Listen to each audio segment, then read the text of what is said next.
Frankie Vignone is a traveling sales professional with a passion for health and fitness. After several years of trial and error, he has cracked the code to empower travelers to accelerate their focus, energy, vitality on the road through tips, tools, and motivation. Please, a warm welcome for Frankie Vignone. How you guys doing? Awesome. Well, if you take a look at my bio, I guess I was so good that George decided to put it in there twice. So it's on there twice. So thanks for that easy layup joke, George. I appreciate that. So my story starts back in May of 2015. I was sitting in my hotel room in Casper, Wyoming, looking out at absolutely nothing. Sorry if you're from Wyoming. I apologize. Not really, though. Nothing's there. So I was sitting there thinking, am I really going to be this corporate America guy who sacrifices my health, my energy, my productivity to earn money and be on the road and, climb the corporate ladder? I was just depressed. I was sick of going out every night with clients, just drinking and eating crappy food and hitting the gas station and wondering what to eat. I was just tired of it. I was busy, I was exhausted, and I didn't know what to do. But that's not where my story begins. Everybody say, ah. Ah. Thank you, I needed that. So I grew up watching my dad drop 50 pounds over the course of a couple years. He was turning into that corporate America guy that I was afraid of becoming. Subconsciously, I was being programmed to look for health and vitality. He ended up running 3 triathlons, Ironman to be specific, one of the most elite triathlons you can do. So I just watched him do that day in and day out. He really was an inspiration. From that, I used those tools and the discipline that I had from my dad and my family to try out for the Florida State lacrosse team. I started really late playing lacrosse, whereas many of my peers actually started playing when they were young, just when they could barely walk, like River over there. They probably had a lacrosse stick in their hand. So it took a lot of discipline and determination to make the team. But luckily, I made it. And there at Florida State University, I had everything I needed. I was in a bubble. I was surrounded by teammates, by coaches who pushed me, by people who really just drove me to be better.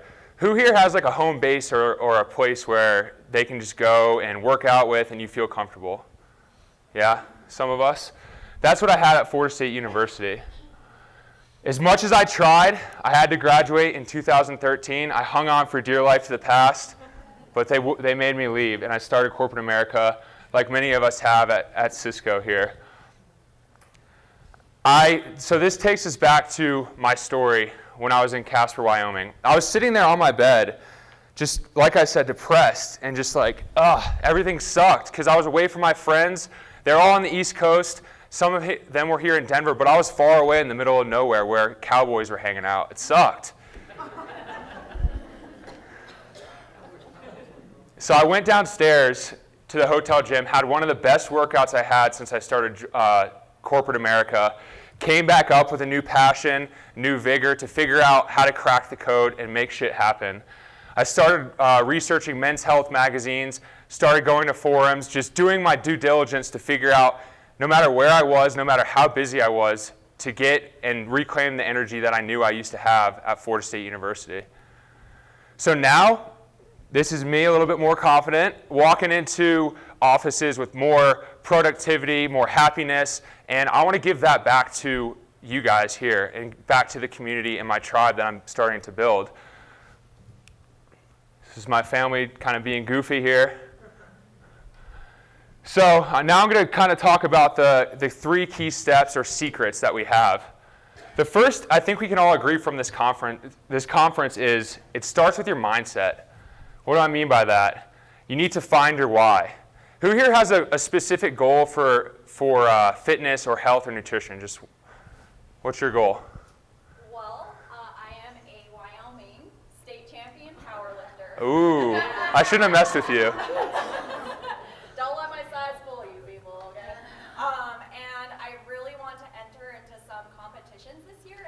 Awesome. records that I've set. Hell yeah. That's great. What's the reason why you want to do that? Because it makes me feel strong, and I also want to show tiny people that they can be physically strong, and they can do something beyond what they believe that their body can do. Yeah. That's an awesome why. That's awesome. And you're a really good example of finding your why and why it's so important, because shit's going to get tough when you're on the road, guys. It's not going to be easy. Even if you're not on the road, we all get busy. We all have these goals to lose 30 pounds or whatever it is. But unless you want to empower other people or do it for yourself, family, friends, whatever, you're going to probably stop. And that's just the facts. The second is to create a habit. I like to start with cornerstone habits. For me, one thing I can do no matter where I am, and you all can too, is take a big glass of water, chug it first thing in the morning. That just gets your body energized, knows it's awake, knows there's not a lack of energy or lack of water or anything like that. It's just available for you. So that's what I call a cornerstone habit. So I challenge you to pick a habit that you can use anywhere, no matter what. Something so simple that you can't not do. Second is a morning routine. For me, I get up 5 a.m., I journal why I'm grateful, I work out or move, and I meditate when I come home, and then I have a green smoothie or something nutritious.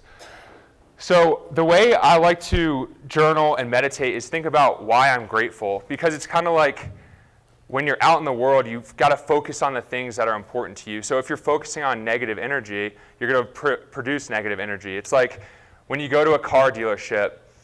Let's say I test drove a 4Runner. I go test drive the 4Runner, come home, and I'm like, holy shit. Everybody has 4Runners. Where did this happen? In reality, they were there the whole entire time. So how many of us have ever had that experience where you're looking at a car and all of a sudden they appear? So that's what's focusing on gratitude and all the awesome things we learned here at this conference will do. Second piece is to eat for vitality. If you're not eating for vitality or energy, it's like you're filling up your premium vehicle with diesel fuel engine. Who wants to do that? Guys, we have the most premium vehicle in the world, and that's our body. I think we can all agree from all the speakers we've heard. Yeah, so fuel it properly. So the way you do this is, guys, if you're busy, which obviously we all are, you wouldn't be here if you weren't busy people, you need to meal prep or schedule. So what do I mean by this? I mean, pick a day, a Sunday, a Monday, whatever you can do to have all your things where you're thinking from a positive place. I don't remember the speaker's name, but the person who mentioned where we're eating stressed out. So why not plan when we're at a peaceful place to prepare our food?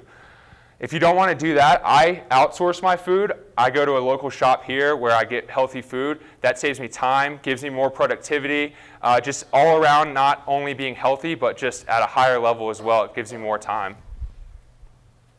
Third thing is to navigate the menu. So when you're out to a restaurant, I challenge you to go out and look online before and make the choice before you get there.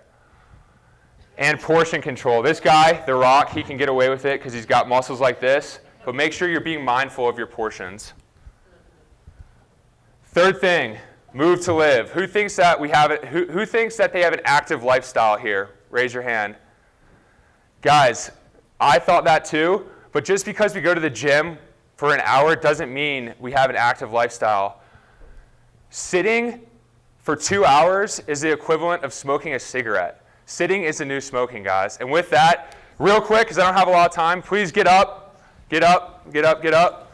Just do a couple stretches real quick. All right. And you guys are already movement experts after everything we've been through the conference, so you already know how to do it, so I'm not going to explain it. Sit down at your leisure, please, whenever you get a chance. So get mobile like our friend here, whatever you want to name him. Guys, move daily. Move in the morning. Move often. I am personally a bit of a meathead, I'll admit. I like going to the gym. But I also do things like bike ride. I take walks. I do yoga. So find what you love to do and just get moving in the morning. So with all of that, I'm going to tell you the story about 3 triplets. These guys come from the same gene pool. They have the same type of wife, 3 kids, live next door to each other. And I'm just going to project into the future if our friends here use these habits or if they don't. Our first guy, Brad, comes to George Carroll's Get the Best Year of Your Life event. Goes to gym 30 minutes a day, meditates for 5 minutes a day, cuts only 125 calories out of his diet, and reads 10 pages of a good book a day. This is so easy, guys. He's not going on the Atkins diet. He's not going on paleo. This is simple. Who thinks they can do something like this when they get home? Everybody's hand should be up. It's very simple. Our friend Joe here, the middle twin, just yo-yos through life. Not great, not bad, just kind of straight through. And then Fred, our buddy Fred here, doesn't know the power of mobility. He sits often, misses a few workouts here and there, munches on just a half a handful of junk food, no big deal in the office. Who's going to notice? Watches an hour of TV a night. So this is what it looks like. This is a challenge as well. Over 10 months, nothing happens. Our first guy, Brad, is pissed because his 2 brothers are just sloughing off. Where's his results? He doesn't know what's going on, but he keeps pressing on. After 20 months, they start to see slight changes. Brad starts to feel a little bit tighter. He notices that he's doing a little bit better in work because of the books he's reading, and he's just having a good time. And then Fred is starting to feel it a little bit in the belt, a little bit more, but nothing where their wives even notice, or even their kids or family or even close coworkers. However, 27 months later, the results are exponential, guys, and that's the secret to this. It's not overnight results. These results are seemingly invisible up front, but it's the long-term, small, disciplined, daily habits. So as a result, our buddy Brad, he's gotten 270 hours in the gym. He's more mindful. He's less stressed out. He's cut 33 pounds, guys. Who would like to cut 33 pounds?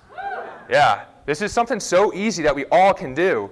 And then he reads 47 books over the course of 27 months. Our friend Joe, it's Groundhog Day. Who here has felt like it's Groundhog Day over and over and over again? He doesn't know what's going on, and he blames Trump for all of his problems. Come on. Holy shit. And our buddy Fred here, a.k.a. Jabba the Hutt, sorry, Fred. He has back and heart issues. He's groggy, unproductive, gains 33 pounds, and his business and finances are in ruin, guys. And the fact is, these are invisible results. These are things that don't happen overnight. This is a long-term process. Who here will commit to picking 1 or 2 habits that they learn from this event? Doesn't even need to be from my talk. That they will commit to for 27 months. Thank you. The results will be phenomenal, guys, I promise you. So, in closing, this is Brad. Brad picks simple habits and sticks to them. Brad is smart. Be like Brad. Thank you.